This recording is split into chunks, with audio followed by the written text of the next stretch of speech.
오늘은 종려주일이면서 고난주간이 시작되는 주일입니다. 종려주일은 예수님께서 십자가의 고난을 받으시기 위해 예루살렘 성을 입성하시던 날 수많은 사람들이 길에 서서 종려나무 가지를 흔들고 겉옷을 길에 덮으면서 호산나 호산나를 외치고 환영하는 것을 기념하는 주일이 바로 종려주일입니다. 종려나무보다는 대추야자나 대추야자 열매가 또 우리에게 더 친숙하지요. 본문 1절에 보시면 주님은 예루살렘 근처 감람산 벳박에 도착하셨습니다. 지명이 3개가 나오죠. 예루살렘 감람산 벳박에. 예루살렘은 거룩한 도성인데 해발 고도가 약 750에서 800 정도의 이렇게 도시가 형성되어 있었습니다. 감람산은 예루살렘 동편에 있는 산인데 해발 814m 가량 되죠. 예수님이 목요일 날 밤이 맞도록 밤을 세워서 기도하는 것이 바로 겟세마네의 기도인데 이제 붙잡히기 전에 기도하시죠. 서쪽에서 감람산 서쪽에서 기도를 하셨습니다. 또 감람산의 설교가 마태복음 25장 6장에 나오는 것이 감람산 설교죠. 그리고 예수님이 감람산에서 승천하셨습니다. 그래서 이 감람산이 굉장히 중요해요. 벳박에 예루살렘에 도착하기 전에 입구에 직전에 두 마을이 있는데 마을 가구 수가 한 20호 정도 되는 작은 마을이 옹기종기 모여서 2개의 마을이 형성되어 있습니다. 오늘 본문에 등장하는 벳박이라는 마을이 있고 베단이라는 마을이 있어요. 벳박에는 무화과의 마을이다라는 뜻을 가지고 있고 베단이는 가난한 자의 집이다 이렇게 되어 있는데 예루살렘 도성에서 약 1km가 남짓되는 거리에 이 두 마을이 위치하고 있었습니다. 왜냐하면 유대인들은 안식일 날에 1km 이상을 걸으면 안 되었기 때문에 예수님은 특별히 이 마을을 선택하신 것 같습니다. 이곳에서 주님은 제자들에게 이제 맞은편 마을로 가서 메인 나귀와 나귀 새끼를 풀어 끌고 오라고 말씀하십니다. 맞은편 마을이 어디냐? 베단이라는 겁니다. 이 벳박의 맞은편 마을이 베단이라는 거죠. 제자들이 실제로 가서 그렇게 했더니 나귀 주인이 즉시 보내주었습니다. 이 부분에서 우리는 주님의 전지하신 속성과 자신을 위해 친히 준비하시는 모습을 볼 수 있습니다. 제자들은 나귀와 나귀 새끼를 주님 앞으로 끌고 왔습니다. 그리고 주님은 나귀 새끼를 타고 백성들의 환영을 받으면서 이제 성 안으로 들어가시죠. 이것이 바로 스가랴서 9장 9절에 그 말씀이 이루어지는 것입니다. 보라 내 왕이 내게 임하시나니 그는 공의로우시며 구원을 베풀어 주시며 겸손하여서 나귀를 타시나니 나귀의 작은 것 곧 나귀의 새끼니라. 스가랴서 9장 9절의 말씀이에요. 이것을 이루기 위해서 나귀 새끼를 타고 오셨다. 계산장군은 보통 백마를 타고 오시는데 예수님은 어린 나귀 새끼를 타고 오셨다. 아직 그 누구도 등에 태워본 적이 없고 짐을 실어본 적도 없는 그 어린 나귀를 선택했다라는 겁니다. 평화의 왕으로 이 땅에 오셨다는 걸 말씀하고 있습니다. 그리고 종려나무로 흔들었다. 그 백성들이 환영을 할 때 종려나무까지 흔들었는데 보통 종려나무는 올리브 나무라고도 하죠. 이게 이제 승리와 번영 또 기쁨을 뜻하는 나무입니다. 이것이 이제 주님이 예루살렘에 들어가시는 과정, 즉 종려주일에 있었던 장면입니다.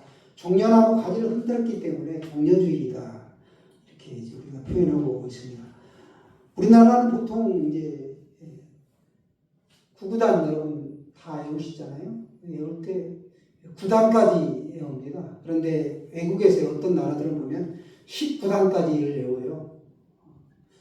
그렇다면 굉장히 어렵겠죠.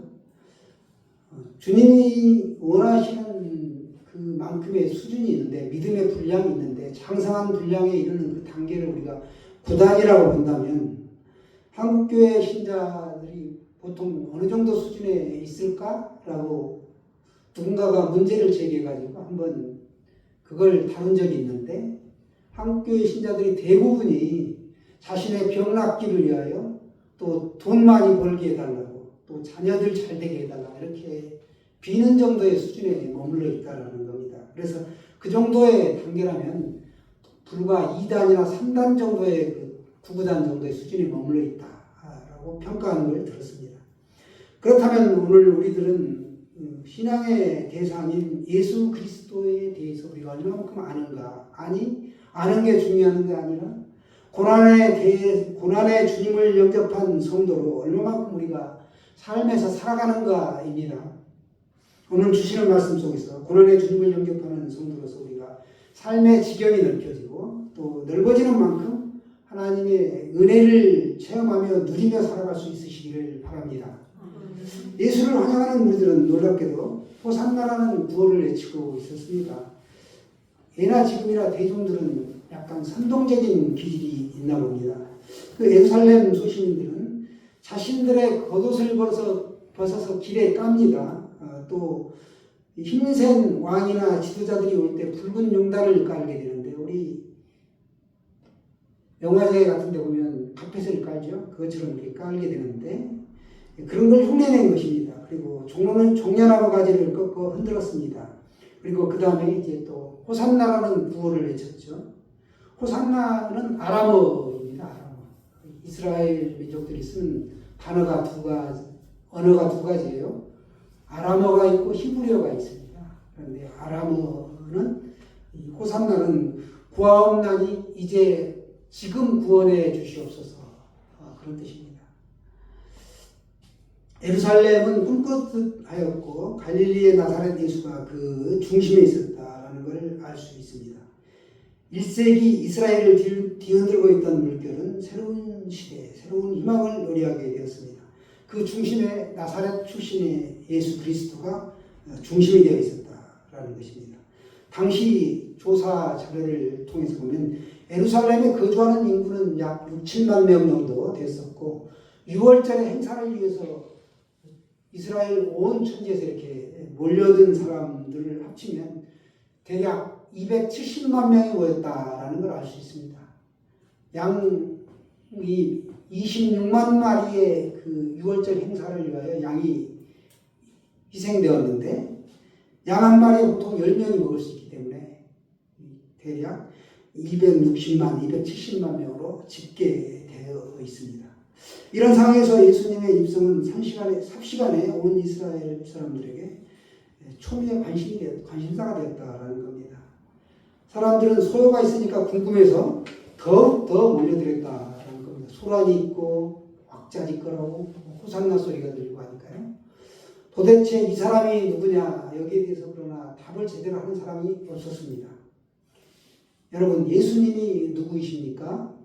다윗의 자손으로 오셔가지고 만유의 왕이시오, 구약에부터 예언된 메시아이시고 평강의 왕으로 또 하나님과 인간을 화목하게 하실 구세주로 이 땅에 오신 분이십니다.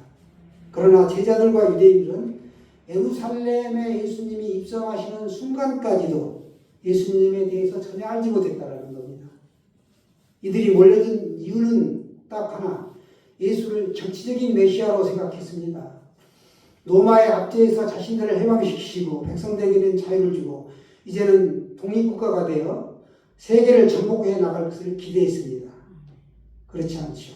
우리는 종려주일에 주님을 마음에 영접하고 십자가를 향해 걸어가시는 이 마지막 일주일, 그 고난의 행군을 우리가 따라가게 되는 겁니다. 그 고난 주간에 예수님의 고난에 우리가 동참하는 거죠.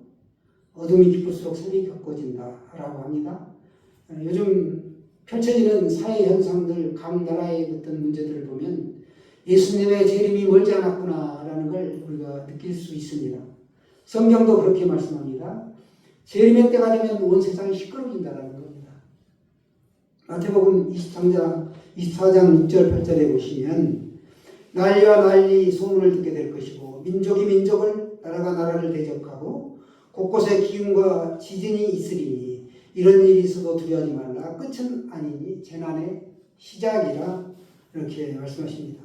현 시국은 하나님은 저와 여러분을 현 시국에 불러주셨다라는 겁니다. 지금 우리에게 사명이 있기 때문에 이 자리에 불러주셨다라는 것이죠. 하나님 나라 한무투기 우리가 붙들고 가는 사람들입니다. 현대를 살아가는 우리가 준비하는 것들이 보통 두 가지 정도 준비하는 것이 있죠. 하나는 노후 준비고 하나는 영원한 하나님의 나라를 준비하는 것입니다. 준비하지 않으면 노후가 많이 고달파질 수 있죠. 앞으로 가면 갈수록 일하는 날보다 노는 날이 더 많아지는 세상입니다. 노후 준비 잘해야 됩니다. 일하는 것이 축복이죠. 은퇴하고 재취업하는 사람들이 날로 늘어나고 있다라는 것이 이를 반증하고 있습니다. 그러나 예수 믿는 우리는 이 땅의 어떤 삶, 노후 준비도 중요하지만 또 하나의 영원한 천국, 하나님의 나라를 준비해야 한다는 것입니다. 하나님의 나라가 있다고 말을 하는데 실감이 나지 않는다라고 말하는 사람들이 많습니다. 우리가 가려고 하는 세상은 우리가 한 번도 경험해보지 못한 세상입니다. 젊은이들 노후 생각하지 못하지요. 천국이 정말 있기는 하나 가봤냐 하면서 거부하는 사람들이 있다는 거예요. 내가 아직 경험해보지 못했을 뿐이지 없다고 말할 수는 없다라는 겁니다. 여러분 중에 혹시 정 믿음이 안 생기거나 속는 셈치고 한번 믿어보라는 겁니다. 죽어서 가봤더니 없더라, 꽝이더라. 그러면 전문용어로 똥 밟았네? 그러면 끝나는 거예요. 그런데 정말로 있어요. 그러면 로또보다 더한 축복이라는 겁니다. 100년도 아니고 200년도 아니고 영원히 그 땅에서 행복하게 살 수 있는 길이 열리니 말입니다. 옛날에는 사람들이 지구가 둥글다라는 생각을 못했습니다. 배를 타고 계속 항해를 하면서 저 수평선 너머에 가면 낭떠러지가 나온다. 그래서 멀리 가지를 못했어요. 감이 무서워서 가지를 못한 것이죠. 그러나 용감한 탐험가들이 계속 생겨났고 목숨 걸고 나갔습니다. 그럼 가보니까 아무리 가도 낭떠러지가 안 나오는 겁니다. 그래서 지구는 둥글구나 하는 사실을 알게 되었습니다. 사랑하는 여러분, 우리가 눈에 안 보인다고 없는 것이 아니죠. 천국과 지옥은 분명히 있습니다. 모르는 것을 안다고 우리가 확정 짓지 말라는 것입니다. 우리가 사는 세상은 완전한 하나님의 나라가 아닙니다. 그래서 사탄의 방해가 있고 인간들은 자꾸 죄를 짓고 삽니다. 그렇기에 예수님의 재림이 이 땅에 필요한 것이죠. 불완전한 세상을 완전한 세상으로 바꾸기 위해서는 예수님이 오셔야 하는 것입니다. 안 믿는 사람들의 말을 들으면 죽으면 끝이다 이렇게 말합니다. 천국과 지옥이 무슨 의미가 있느냐. 죽고 나면 끝이지. 또 어떤 사람들은 인생은 도돌이표처럼 죽었다 태어났다 죽었다 태어났다 한다는 거예요. 순환된다. 환생한다는 겁니다.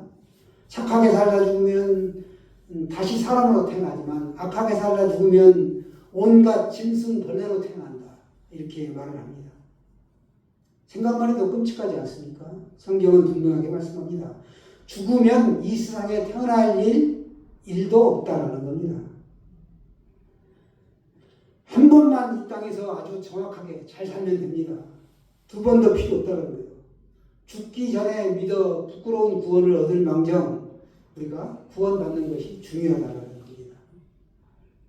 우리가 이 땅에서 살아가는 동안 헌신하고 봉사하고 헌금할 수 있을 때 그 인생은 더욱더 값지고 귀한 인생입니다. 언젠가 우리가 하나님 앞에 가면 영원한 생명을 얻게 됨과 동시에 하늘에서 또 상급을 받는다고 합니다. 그 상급이 뭔지는 우리가 정확하게 모릅니다. 많이 받는 자가 있고 적게 받는 자가 있다라고 성경은 분명히 말씀하고 있습니다. 하나님은 신실하신 분이기 때문에 하신 말씀을 시간치 않는 분이십니다. 그래서 가보면 확실히 있는 걸 알게 될 것입니다. 우리가 이 땅에서 이 육신의 눈으로 보면 보이지 않는 것 투성이죠. 그러나 영적인 눈으로 보면 보인다라는 겁니다. 영안으로 이 세상을 보는 것이 아니라 우리가 영안으로는 하나님 나라를 보고 천국을 보는 겁니다. 우리 고난주간에 특별히 고난의 주님을 영접한 성도는 하나님의 눈을 볼 수 있는 눈이 나이 먹어도 육체는 쇠약해도 육안은 쇠퇴할 망정 흐릿할 망정 영안은 점점점 더 밝아진다는 겁니다. 이곳에 영원한 생명과 축복이 있음을 확신하기 때문에 우리의 영안은 밝아질 수밖에 없다라는 사실입니다. 오늘 말씀합니다. 이르시되 너희는 맞은편 마을로 가라. 그리하면 곧 메인 나귀와 나귀 새끼가 함께 있는 것을 보리니 풀어 내게로 끌고 오라. 이렇게 말씀합니다. 나귀와 나귀 새끼를 끌고 와서 이렇게 말합니다. 자기들의 겉옷을 그 위에 얹음에 예수님께서 그 위에 타시니 자세히 보면 나귀와 나귀 새끼 둘 다 풀어서 끌고 오라는 겁니다. 그런데 마가, 누가, 요한복음에 보면 나귀가 나오지 않고 나귀 새끼만을 강조하고 있습니다. 나귀 새끼만 강조하는 이유는 주님이 타신 것이 나귀 새끼이고 또 선지자의 예언에도 보면 나귀 새끼를 탈 것이라고 그렇게 강조했기 때문에 그것이 그렇게 표현되어 있습니다. 그러나 마태는 다른 복음서에서 생략한 부분까지 아주 좀 더 자세히 기록한 것을 우리가 볼 수 있습니다.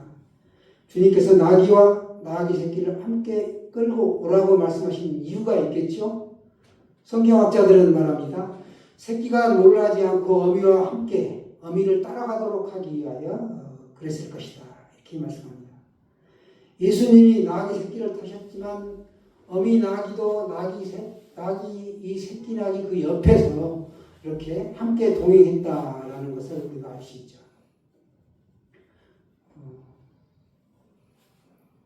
어미 나귀가 옆에 있다는 사실만으로 그 나귀 새끼는 엄청난 위로와 격려를 받았을 것입니다.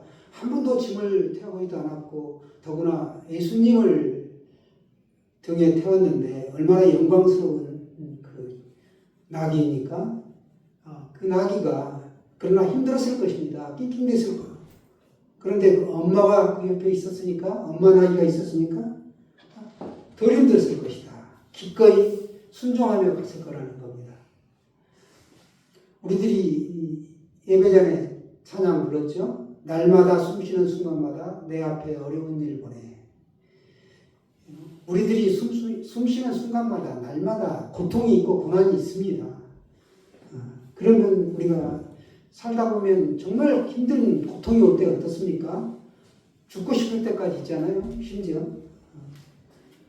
그런데 우리가 이 나귀 새끼처럼 주님을 우리 등에 업고 가는 사람들입니다. 우리가 직분을 가지고 있고 자신에게 주신 사명이 있고 또 내가 져야 할 십자가가 있다라는 거예요.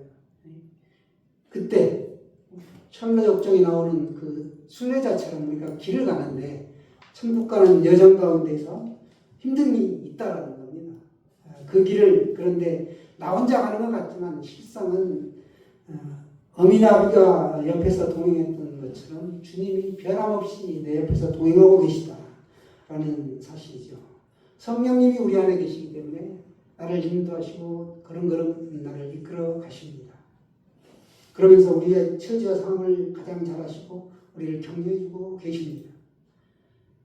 나보다 나를 더 잘 아시는 예수님, 성령님, 그분이 계시더라고요. 그런데 우리가 살다 보면 가면을 쓰게 되고 위선을 갖게 되죠. 누구든지. 어떤 적당한 어떤 그런 건 좀 필요한 것 같습니다. 그런데 결정적인 거 하나 소개해드리자면 커피 좋아하시죠? 한때 커피 로악이라고 굉장히 유명한 커피입니다. 사양 고양이의 배설물을 커피로 이제 사용하는 것인데 그렇게 유행했던 것이 그게 어떻게 해서 나온가가 이제 까발려지게 됐습니다. 인기가 막 더해지니까 수요가 딸리고 그러다 보니까 사양 고양이를 잡아서 사육을 하게 되는데 그 커피 체리를 그대로 적당히 주는 게 아니고 다른 걸 일체 주지 않고 커피 체리만 냅다 먹이는 겁니다. 그래가지고 그거를 이제 상업화한 거죠. 그것을 알게 되면서 많은 사람들로부터 커피 시장에서 이제 그 폭로 사건이 있고 나서 사람들에 의해서 외면을 당했습니다. 이처럼 어떤 것을 포장하거나 덧입히거나 타인을 수단으로 삼는 삶은 결국 허무하게 끝나고 만다라는 것이죠. 우리도 그리스도인 본연의 삶을 살아야 되는데 그렇지 않고 그리스도를 예수님을 내 사업에 이용하거나 또 예수님을 어떤 자신을 위하여 어떤 도구로 사용하는 수단으로 삼는 삶은 다 까발려지게 된다라는 겁니다. 사랑하는 여러분, 고난의 주님을 영접한 성도는 예수님의 마음과 성품을 닮아가게 되어 있습니다. 비록 작은 나귀 새끼 같은 우리일지라도 우리가 등에 주님을 태우고 묵묵히 주님 가신 그 길을 오늘도 걸어갑니다. 저와 여러분이 걸어가는 길에 복이 있으시기를 바랍니다. 주님이 늘 함께 하실 것입니다. 할렐루야.